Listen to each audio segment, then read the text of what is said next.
Hello friends, welcome to Pooja சமையல். இன்றைக்கி நம்ம கிச்சனில் பார்க்க போகிறது சூப்பரான ஒரு ராகி பக்கோடா தான். இதை வெங்காய பக்கோடா அப்படின்னு நம்ம சொல்லிக்கலாம்.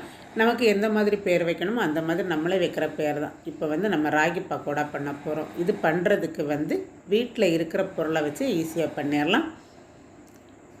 இது செய்கிறதுக்கு ராகி மாவு 1 கப் எடுத்துருக்கிறேன். இது 100 கிராம் இருக்கும். நான் எடுத்துருக்கிற மாவு ஒரு 100 கிராம் இருக்கும். இதை இப்போ நம்ம ஒரு பாத்திரத்தில் சேர்த்துக்கலாம்.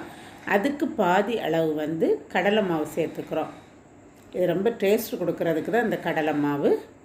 அதில் 1/4 கப் பச்சரிசி மாவு சேர்த்துக்க போகிறோம். ஒரு பெரிய வெங்காயத்தை இந்த மாதிரி நல்லா பொடி பொடியாக உதிரி உதிரியாக கட் பண்ணி எடுத்துக்கோங்க. காரத்துக்கு ஒரு பச்சை மிளகாய், கொஞ்சமாக பெருங்காயத்தூள், ஒரு 2 ஸ்பூன் மிளகாய்த்தூள், தனி மிளகாய்த்தூள், கொஞ்சமாக உப்பு, நமக்கு எந்த அளவு தேவையோ அந்த அளவுக்கு உப்பு சேர்த்துக்கோங்க. வாசனைக்கு கொஞ்சமாக சோம்பு, ஒரு 1/2 ஸ்பூன் சோம்பு சேர்த்துக்கோங்க.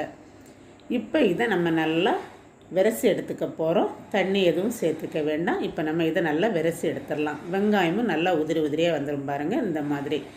இப்போ இனி இதில் கொஞ்சமாக கருவேப்பிலை சேர்த்துக்கோங்க. எண்ணெய் இப்போ நமக்கு நல்லா சூடாக இருக்குது. அந்த எண்ணெயை கொஞ்சமாக ஒரு ஸ்பூன் எடுத்து இதில் சேர்த்துக்க போகிறோம். ரொம்ப எண்ணெய் குடிக்காமல் கிறிஸ்பியாக இருக்கும். அதுக்காக தான் நம்ம இப்போ எண்ணெய் சேர்த்துக்கிறோம். எண்ணெய் சேர்த்ததுக்கப்புறமா மாவை நல்லா விரசி எடுத்துக்கோங்க, இந்த மாதிரி. இப்போ நமக்கு எண்ணெய் சட்டியில் எண்ணெய் நல்லா சூடாக இருக்குது.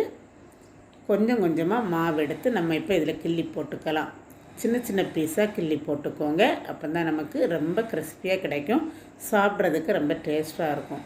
இதை நம்ம 2 பக்கமும் புரட்டி போட்டு பொன்னிறமாக ஆகிறது வரைக்கும் வெயிட் பண்ணிக்க வேண்டியதான். இன்னும் கொஞ்சம் நேரத்தில் நமக்கு ராகி பக்கோடா ரெடி ஆயிரும். இப்போ சூப்பராக நமக்கு ராகி பக்கோடா ரெடி ஆயாச்சு. நம்ம பிளேட்டிங் பண்ணி பார்க்கலாம் வாங்க. இந்த மாதிரி சூப்பராக இப்போ ராகி பக்கோடா ரெடி ஆயாச்சு. இந்த வீடியோ உங்களுக்கு பிடிச்சிருந்து அப்படின்னா லைக் பண்ணுங்கள், ஷேர் பண்ணுங்கள், கமெண்ட் பண்ணுங்கள்.